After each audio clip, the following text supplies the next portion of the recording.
Blank switches, one of my biggest pet peeves with a lot of cars, and the Tucson is no exception.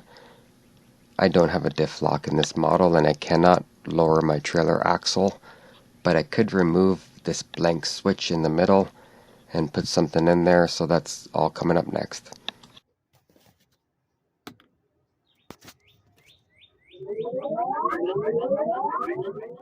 Okay, so I realized that this isn't for the end line or the top tier guys out there who's got a functional button in the middle, but for the front wheel drive or the people who have the medium sort of tier Tucson, then this may bother you as much as it bothers me, because I look at it every day, I see it, it's right in front of me, and I do use the traction control and the illumination button up and down, but I don't like to have this one in the middle, which is why I put my diff lock and trailer lowering stickers, which is just about to come out now, and I'm going to put something else in there and probably learn a couple things along the way.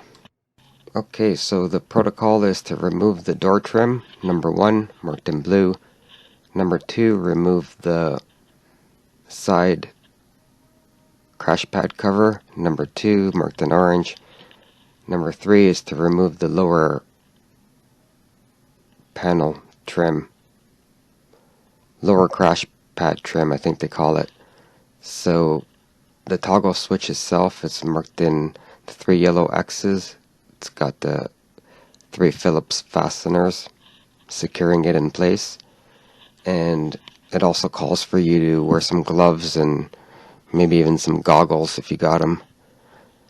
And you should put some tape around your screwdriver, your flathead screwdriver. Use some tape if that's what you're working with, just to help not scratch stuff up. So step number 1, easier than I thought. Removing this trim. What a breeze, because there was nothing holding it in place. You just pull on it, it comes out, but don't pull too hard because you may stretch it and then it won't go back into its place properly. So gently pull it out. And for step number 2, you just gotta pry something right in there. You can use a flathead screwdriver or just whatever you got. Once you get it started, it's very easy to just pull and get it out after that.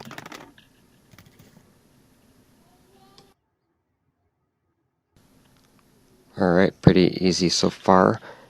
And before we get on to step number 3, just take a look inside the OEM cabin compartment fuse box.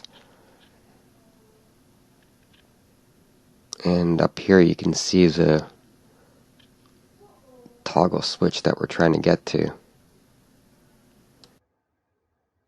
But just quickly going back to the fuse box, I wanted to mention that the OEM compartment, cabin compartment fuse box, it takes micro size fuses, not the low pro micro, but just the micro.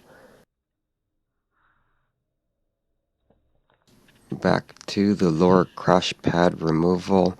For the toggle switch, we got this one Phillips screw here and another one right here,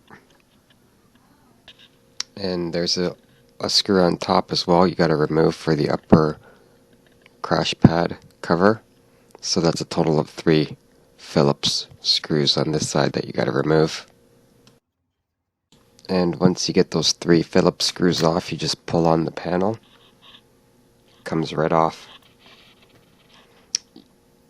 So this will expose 2 of the Phillips screws holding the toggle switches, but you also got to remove the upper crash pad to expose the 3rd Phillips screw. And this panel here is connected to the ODB2 port, so please be very careful not to tug on the wires. You can choose to remove the port, or you can leave it on like I did and be very gentle.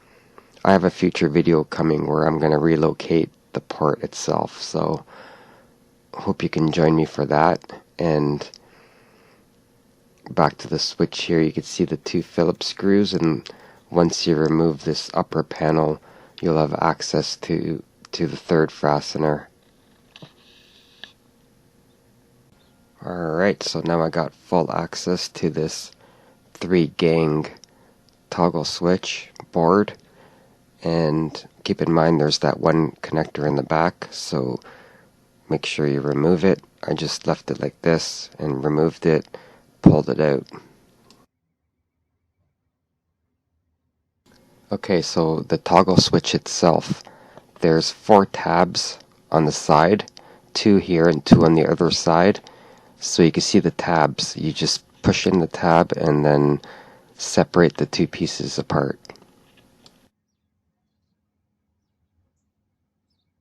The middle button itself, well, the middle cover, it just comes right out. Once you can get a grip on it, it just pulls right out like that. And as you can see, there's a circuit board in the back. So the traction control and illumination buttons, they're just covers as well, actually, and they pop right out, just like the middle one.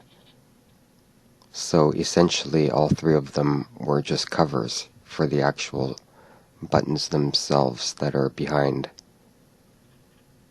the cover. So even after modifying this switch and making more room to accommodate a new switch, I still couldn't get one to fit. The switches I got are roughly the size that you see here. They're 5-pin LED switches, and the OEM switches that Hyundai uses are a little bit different, because you could see in this shot here, Hyundai switch is second from the right, and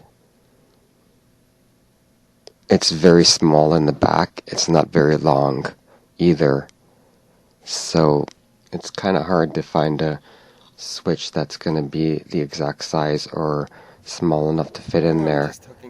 That's why I just decided to modify what I got and keep it a work in progress. I can show you here. You see this is a 5-pin switch, and it's just longer than the whole box itself. And keep in mind there's a circuit board in the back, so you don't want the connectors touching the circuit board or even coming close to it.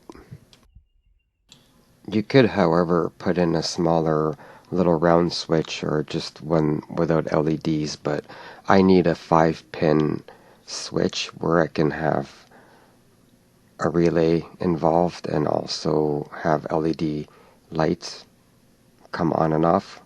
So for now, I'm putting in my 5-prong switch, and this is actually to power up my auxiliary fuse box. I'm just almost finishing up the install on that. I'm really excited about it, and this switch here is gonna turn that fuse box on and off. So if you're wanting to get rid of your blank switch, that's how you access the panel. Just the 3 steps: remove the door trim, side crash pad cover, lower and upper crash pad cover, and you'll get your switch in there. So my next video is going to be maybe another electrical one, it looks like, so I will be posting it soon, and hope to see you guys when that all happens.